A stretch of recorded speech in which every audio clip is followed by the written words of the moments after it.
Hello दोस्तों, आज इस वीडियो में हम पढ़ेंगे कक्षा 9 गणित। ये दोस्तों नया अध्याय है, अध्याय 7 है त्रिभुज।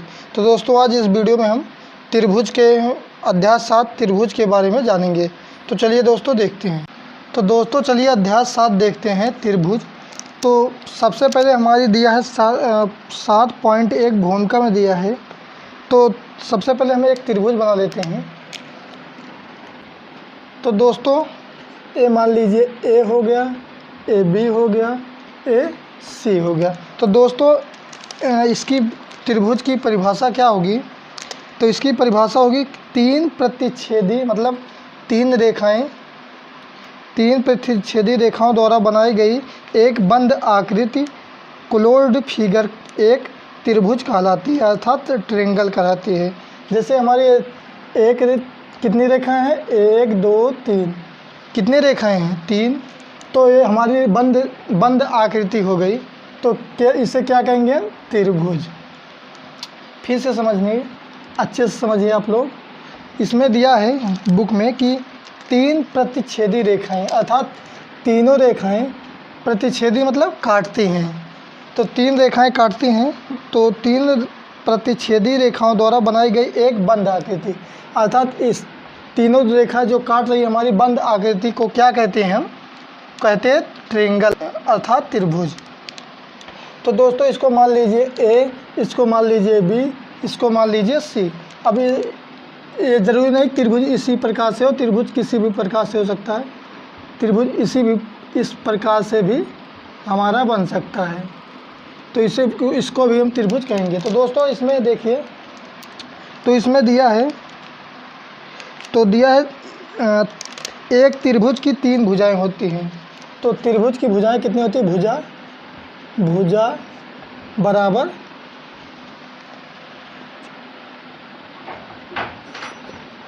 तीन भुजा। अब तीन भुजा कौन कौन सी है हमारे? देखिए, एक तो हो गई ए बी, दूसरी हमारी भुजा हो गई ए सी, और तीसरी हो गई हमारी बी सी। क्या हो गई? B C. कितने भुजा होती हैं? तीन भुजा। उसके बाद इसमें तीन शीर्ष बिंदु होती हैं। अब दोस्तों देखिए शीर्ष बिंदु।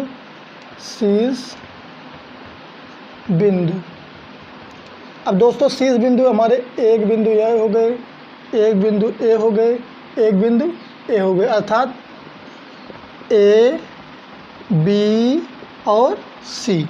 अब उसके बाद इसमें दिया है तीन भुजाएं होती हैं और तीन कोण होते हैं। तो कोण, तो त्रिभुज में कितने कोण होते हैं? तीन। ये हमारे एक कोण हो गए, दो कोण हो गए और तीन कोण हो गए। तो लिखेंगे तीन कोण, तो लिख देंगे यहाँ तीन कोण। तो कोण ए, कोण बी और कोण सी। तो दोस्तों आप लोगों को समझ में आया होगा कि इसमें कितनी भुजाएं होती हैं? तीन। कौन कौन सी भुजा हमारी? ए बी एक भुजा हो गई, ए सी ये दूसरी भुजा हो गई, बी सी तीसरी भुजा हो गई। ए बी हमारा त्रिभुज बनेगा, इसको ए बी कहेंगे। कोई दिक्कत है? किसी भी प्रकार से त्रिभुज हमारा बनेगा, ए भी हमारा क्या होगा? त्रिभुज ही होगा। अब दोस्तों चलिए आगे देखते हैं। अब दोस्तों बुक में दिया है 7.2 में त्रिभुजों की सर्वांग समता। तो ये क्या होती है? चलिए दोस्तों हम बताते हैं। जैसे कोई हमारे ये दो मार्कर हैं, ये कितने मार्कर हैं? दो। जैसे हम इसको अगर इस प्रकार से रख दें, अगर हम देखेंगे तो देखिए आप लोग ठीक से अगर रखेंगे तो हमको कितने मार्कर दिखाई दे रहे हैं? ये हमारा जो ऊपर वाला मार्कर है, अगर ऊपर से देखेंगे तो हमारा ये जो ऊपर वाला मार्कर है ये दिखाई देगा। अगर हम इसको ऊपर कर देंगे तो ए हमारा मार्कर ऊपर वाला दिखाई देगा, नीचे वाला नहीं दिखाई देगा अगर ठीक से रखेंगे। दोस्तों इसका मतलब क्या होता है? अगर कि कोई भी हमारी अगर जैसे कक्षा एटीएम कार्ड है, तो दोस्तों अगर एटीएम कार्ड को अगर दो एटीएम कार्ड हैं, दोनों समान हैं, तो इसका सर्वांग समता होगी दोस्तों। कैसे? जैसे हमारे दो एटीएम कार्ड हैं, अगर जब हम एक एटीएम कार्ड को नीचे रख देंगे, एक एटीएम कार्ड को ऊपर रख देंगे, तो हमारा ऊपर से देखेंगे तो केवल एक ही एटीएम कार्ड दिखाई देगा और दूसरा नीचे वाला नहीं दिखाई देगा। इसमें दिया त्रिभुजों की सर्वांग समता। तो सबसे पहले देखिए हम जैसे एक हम बना लेते हैं वर्ग ही बना लेते हैं। क्या वर्ग? आयत, कोई भी आकृति, कोई भी जो आपस में बराबर हो अर्थात समान हो, तो हमारी क्या होगी? सर्वांग समता। उसको कहते हैं सर्वांग समता का मतलब होती है कोई भी माप जो आपस में बराबर हो। जैसे हमारे एक वर्ग हो गए मान लीजिए और एक वर्ग ये हो गए, मतलब आप लोगों को समझने के लिए बता रहे हैं। मान लीजिए ये 5 सेंटीमीटर है, ये भी 5 सेंटीमीटर है। अगर इस वाले ये हमारा बड़ा हो गया है दोस्तों, इसको ठीक से हम लिख देते हैं। तो अगर ये 5 सेंटीमीटर है, ये भी 5 सेंटीमीटर है, इसको उठाकर इसके ऊपर रख देंगे तो कौन सी हमारी दिखाई देगी? ए वाला आयत दिखाई देगा, नीचे वाला आयत नहीं दिखाई देगा। साथ हमारे जब दोस्तों हमको बताएं त्रिभुजों की सर्वांग समता। अब जैसे कोई दोस्तों त्रिभुज दिया है, जैसे ए मान लीजिए ए दोस्तों, ए हो गया, ए बी हो गया, ए सी हो गया।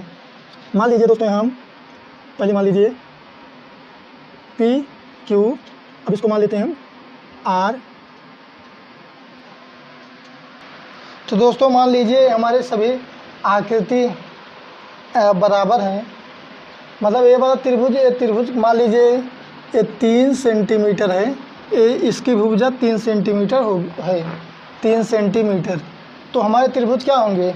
त्रिभुजों की सर्वांग समता अर्थात दोस्तों देखिए, दोस्तों बुक में दिया भी है, आपने यह अवश्य ही देखा होगा कि आपकी फ़ोटो की एक ही साइज़ की, मतलब एक साइज़ की 2 प्रतियाँ, मतलब 2 फ़ोटो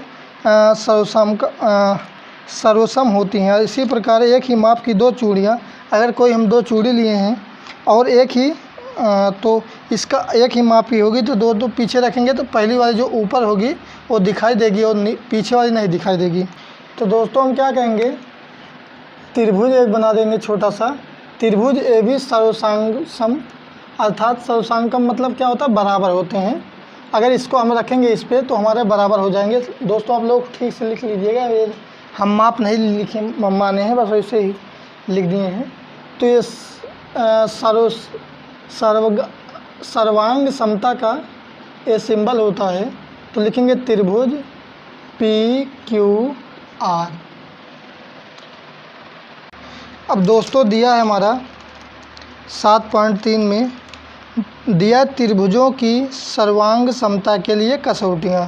तो दोस्तों सबसे पहले नंबर 1 कसौटी देखिए, जो हमारी ए और बी भुजा है वो 5 सेंटीमीटर है। एक हम त्रिभुज बनाए हैं ए बी सी और दूसरा त्रिभुज बनाए हैं पी क्यू आर।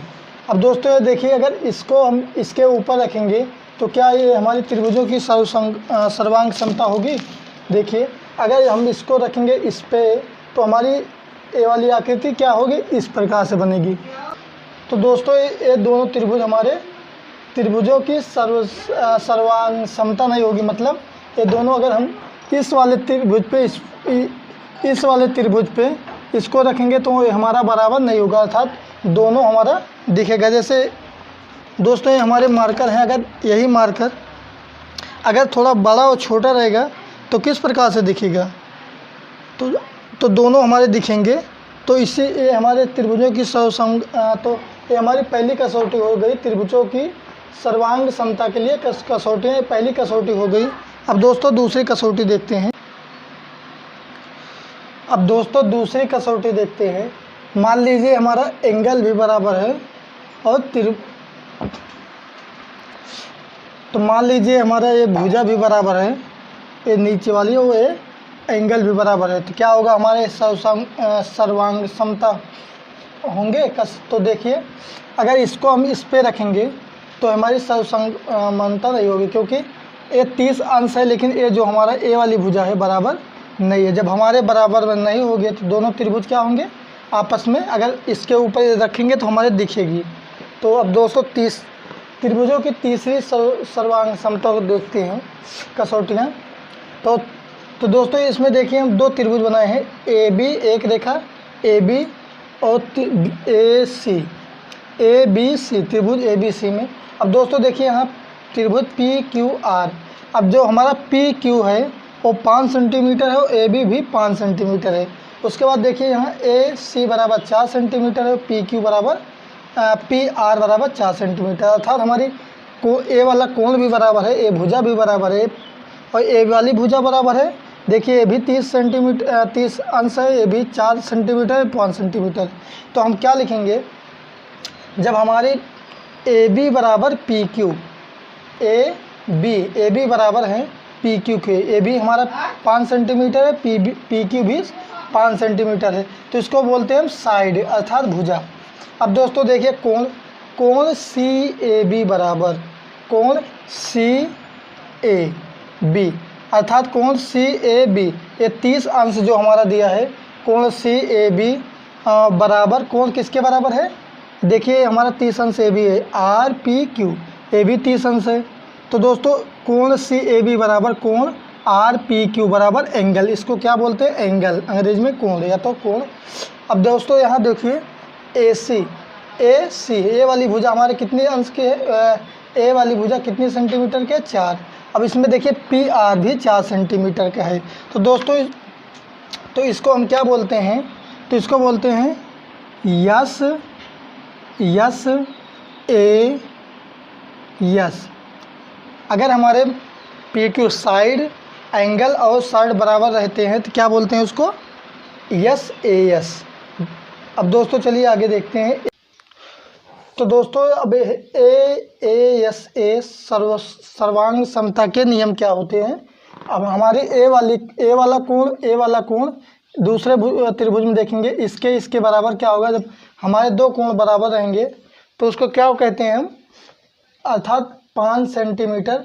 ये हमारा भुजा है और ये भुजा हमारी 5 सेंटीमीटर की है।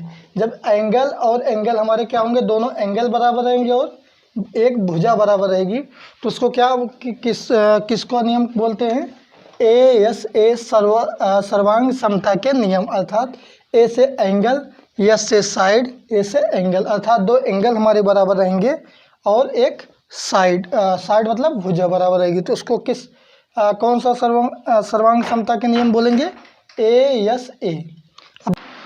अब दोस्तों हम देखते हैं ए एस सर्वांग समता के नियम क्या होते हैं। नियम हमारे, अगर हमारे दो कोण बराबर होंगे, देखिए ए वाला एंगल और ए वाला एंगल और एक ए एस अर्थात एक साइड हमारा बराबर रहेगा, भुजा। तो दोस्तों देखते हैं हम ए एस सर्वांग समता के नियम। तो इसमें क्या होते हैं हमारे, जब हमारे दो कोण एक साथ, ये देखिए ए वाला कोण बराबर है, ए वाला कोण बराबर है किस वाले त्रिभुज के, दूसरे त्रिभुज में ए वाला कोण बराबर है, ए वाला कोण बराबर है, तो इसको बोलते हैं ए एस सर्वांग समता के नियम।